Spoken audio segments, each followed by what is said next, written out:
Greetings, young men. This is Principal Kafele. I'm home away from home once again. I'm in a hotel room. In this case, I'm in San Francisco, California. I'm preparing to speak to a national audience of educators tomorrow morning. So you know I'm pumped. You know I'm excited. You know I'm on fire. You know I'm ready to go. But before I even start preparing for tomorrow, I got a message for you. And that message is your thoughts determine who you are and what you will become.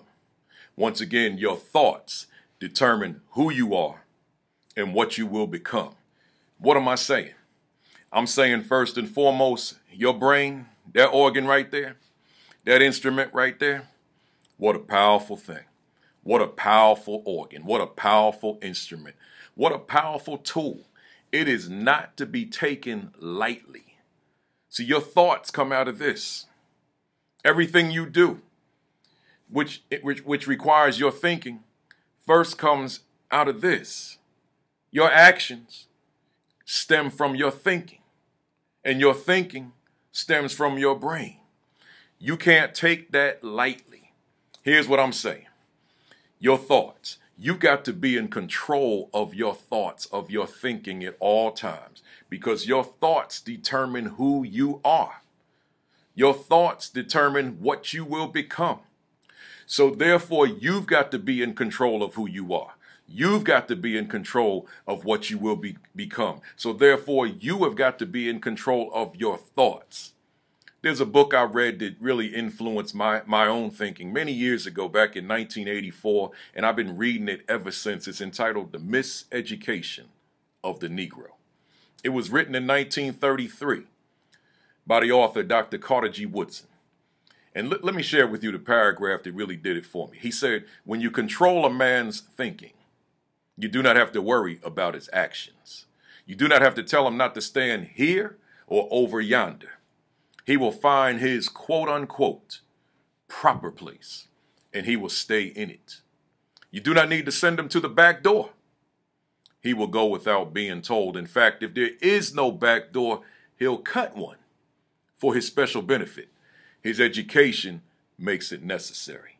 Dr. Woodson was saying essentially in that one paragraph that as long as your thinking is controlled by outside external forces and not by you, then you pose no real threat, no real challenge to anybody.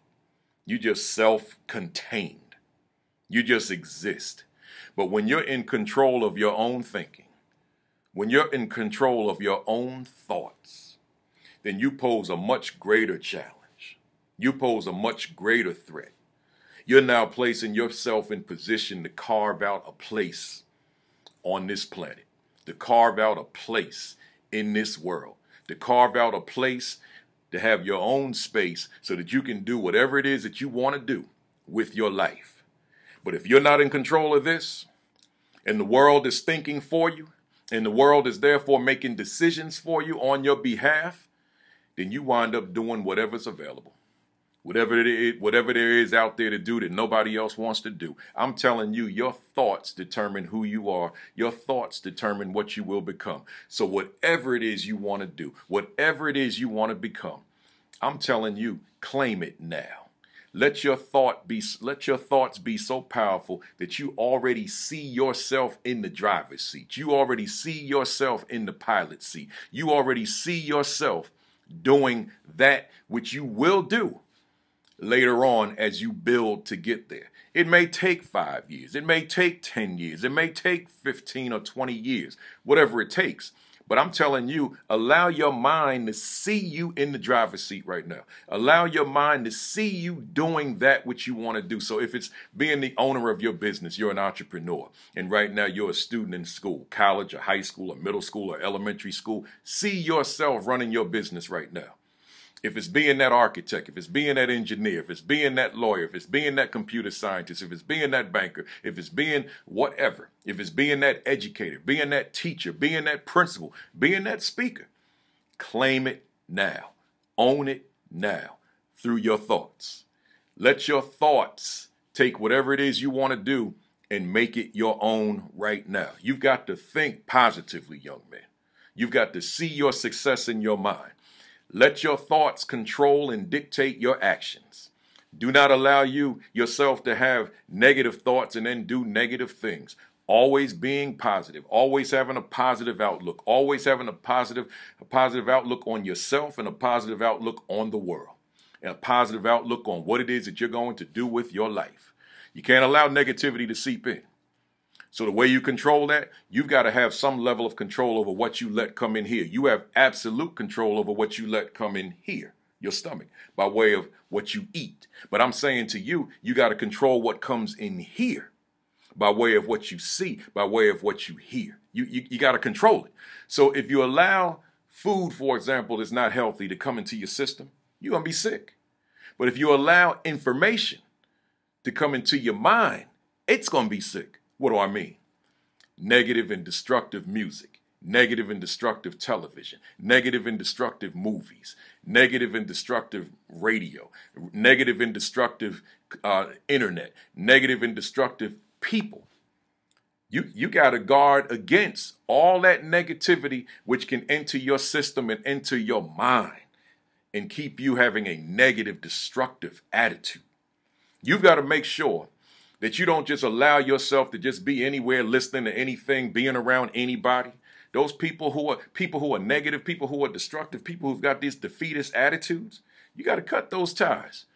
You got to let them go. And you got to make sure that you surround yourself with people who are positive. Only let people who are positive in your circle. Only allow people who are positive in your space. You can't have positive thoughts and positive thinking and you're around people who speak negatively all the time, people who do negative things all the time. Because if that's what you're around, then that's essentially who you are. So you've got to make sure that you surround yourself, that you align yourself, that you associate yourself with people who are positive, doing positive things, who are thinking positive thoughts, who are thinking positively. So therefore, you've got to be cautious about what you listen to relative to music, what you watch relative to TV and movies, what you read relative to magazines and books. There's nothing wrong with reading. I want you to read, but I want you to read information that's going to uplift you, information that's going to build you, information which is going to empower you, not information which is going to corrupt your thinking, not information which is going to get you feeling bad about yourself or negative about yourself, not information this all negative and destructive in terms of society, but information which makes you stronger and stronger and better and better. So again, your thoughts determine who you are. They determine who you will become. So I'm telling you, be in control of your thoughts by way of being in control what you allow to come into your thinking. Enough said. Let's go. Let's get it done. Let's do it. Let's make it happen. This is Principal Kafele, sitting here in San Francisco, California, on a February afternoon. Thanks for listening.